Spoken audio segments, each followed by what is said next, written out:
প্রবাস জীবনের একটা গল্প। রাজু দিনমজুরের কাজ করত ঢাকার একটি বস্তিতে। সংসার চালাতে তার হিমশিম খেতে হচ্ছিল। একদিন স্থায়ী দালাল করিম তাকে বলল, রাজু ভাই, সৌদি আরবের একটি ভালো রেস্টুরেন্টের কাজ পাইয়ে দিতে পারি।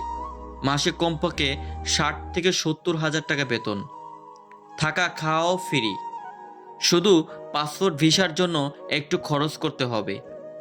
রাজু আশায় বুক বাঁধল। স্ত্রী সন্তানের ভবিষ্যতের কথা ভেবে সে গ্রামের জমি বন্ধক রেখে দালালকে 3 লক্ষ টাকা দিল। কিছুদিন পর পাসপোর্ট ভিসা হয়ে গেল। রাজু সৌদি আরবের উদ্দেশ্যে বিমানে উঠল, কিন্তু বিমান থেকে নামার পরেই সব কিছু এলোমেলো। দালালের লোকটি তাকে একটি গাড়িতে করে তুলে নিয়ে গেল অজানা এক জায়গা। সেখানে রাজুকে জোরপূর্বকভাবে তার পাসপোর্ট কেড়ে নেওয়া হলো। দালালের ফোন আর ধরছিল না। রাজু বুঝতে পারল তাকে প্রতারিত করা হয়েছে। রেস্টুরেন্টের কাজের বদলে তাকে এক নির্জন মরুভূমির কাছে একটি নির্মাণ সাইটে কাজ করতে বাধ্য করা হলো। একদিনে 18 ঘন্টা পরিশ্রম, অল্প খাবার, কোনো বেতন নেই, চারপাশে শুধু হতাশা আর নির্যাতন। মাঝরাতে সে জানালা দিয়ে পালানোর চেষ্টা করলো, কিন্তু ধরা পড়ে গেল।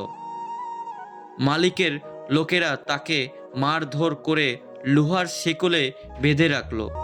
রাজু কাঁদতে কাঁদতে ভাবল, আমার পরিবার কি আমার জন্য অপেক্ষা করছে? আমি কি আর কখনো তাদের মুখ দেখতে পাবো না? এর মধ্যে দালাল করিম বাংলাদেশে রাজুর স্ত্রীকে ফোন করে বলল, রাজু ভালো আছে, আরও টাকা পাঠাও, নয়তো তাকে ফেরত আনতে পারবো না। রাজুর স্ত্রী এবার বুঝতে পারল তার স্বামীকে নিয়ে এক ভয়ানক প্রতারণা হয়েছে। শেষ অংশ। রাজুর মতো হাজারো শ্রমিক প্রতারিত হয় প্রতি বছর। দালালরা তাদের স্বপ্ন দেখিয়ে ঠকায়, আর বিদেশের মাটিতে তাদের জীবন হয়ে ওঠে এক অন্ধকার কারাগার।